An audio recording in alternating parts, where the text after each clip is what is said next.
بچه اومدم بهتون یه توضیح مختصر درباره گرفتن سال میتیک لاوا ریمیکس بهتون بگم.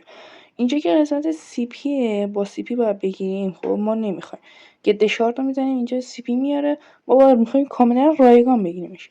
اینجا که کانال لژندری هم میتونیم با توکن شارت دریافت کنیم و بریم قسمت میتیک و AGR 556 میتیک هم وارد بازی شده. شما اگه بتونی AGR رو بتونی کامل بگیرینش و بهتون سیکرت کشر رو بتونین باز کنید، وقتی AGR رو گرفتین بهتون توکن شارت میده. با توکن شارت میای 117 رو میزنه. اولی با یه دونه شارت میده، یه دونه بهتون پازل میده.